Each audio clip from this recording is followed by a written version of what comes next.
Michael here. I received this Christmas gift from my father. I finally am getting a chance to wear it out. Since I shaved my head, it's perfect so I don't get a sunburn on my top of my head. It's made in Canada, really good quality. Let me know what you think, how it looks. I recently installed a bidet. It was inspired by my friend Cindy, who lives in China, and also I saw the guy I follow on YouTube, how easy it is to install into your bathroom. I absolutely love it. I feel cleaner. On average now, I use one roll of toilet paper about every 5 days. That's excellent. And it wasn't all that expensive. Today's June 28th, which marks my first anniversary when I started doing these vlogs on HIV. I told the world of my conditions and how I'm feeling. It took incredible courage to do so, and I helped many out there. To not feel alone and to share some information. I absolutely have no regrets doing this. So today I want to share some comments, some questions from my vlogs over the past year. I'm not going to name names, but I will probably just paraphrase or quote some of the comments. If you want to see who commented, you can go look yourself. So I'm going to try and avoid repeating myself from other vlogs, but I might end up doing so, but oh well. Here we go. How long did it take for your viral load to go down and my CD4 to go up, which is white blood cells? It actually went up rather quickly. Once I started the medication, I was tested a month later, and I went back and they told me my viral load was undetectable within 4 weeks. My CD4 count started to climb slowly. It reached over 500, which is the average for an adult male, which is excellent, and it's just been climbing slowly over months into the year. Now I believe I'm around 700, which isn't too bad at all.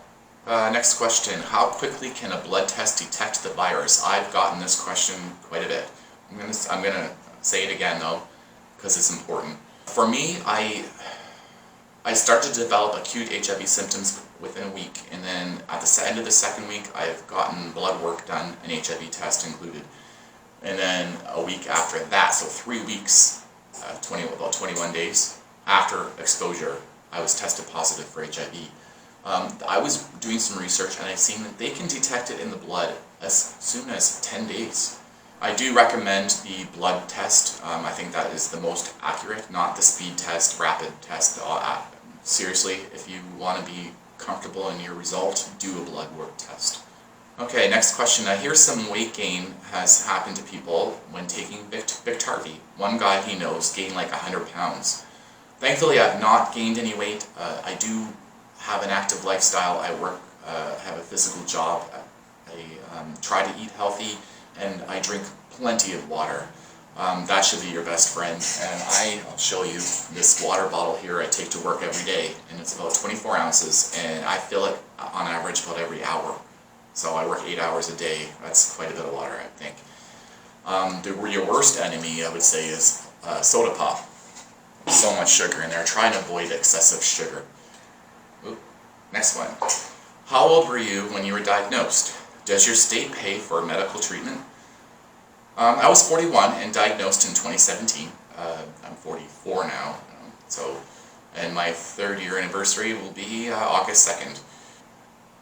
My province of Ontario, Canada, does have a program that will cover the cost, and I want to mention the cost is expensive. The average is about $1,500 a month. I have private insurance through work, so I go through all that, and then once I exhaust that coverage, I roll over to the Trillium plan, which covers the cost, but I have to pay a deductible according to my annual income, which is not incredibly a lot, and oftentimes they even cover that.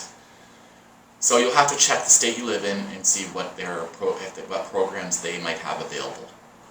Alright, next one. Hi Michael, I find that I am positive just 2 weeks ago, and today I get my Biktarvy medication.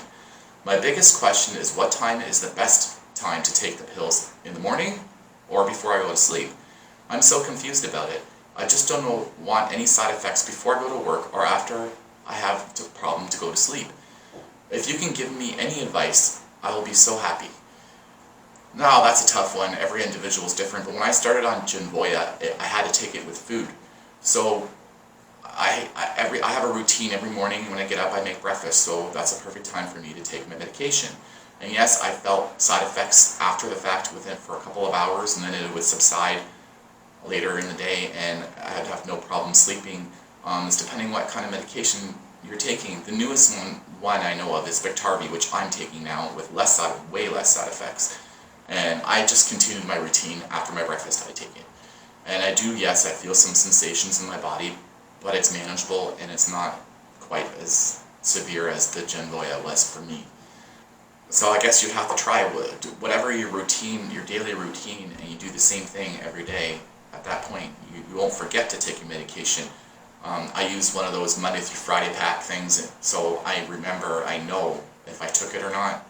So one time I just took a pill out of the bottle and I would go about my business and I think, did I take it? I don't want to take a second one or miss a dose. So that is very helpful right there.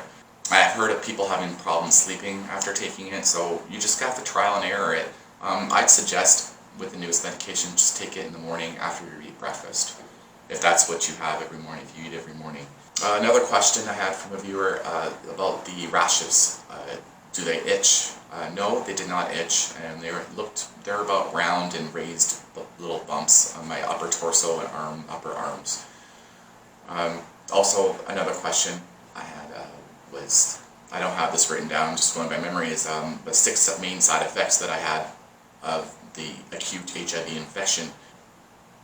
Did they all come at once, or did it progress? And it progressed, because I found I was first had extreme fatigue, and then I felt like I was getting a fever, and then the night sweats came on, but not severe, but then got worse as time got on, and then the rashes started to develop. This all happened within about a week's time, and all of these 6 main symptoms were there by the end of the week.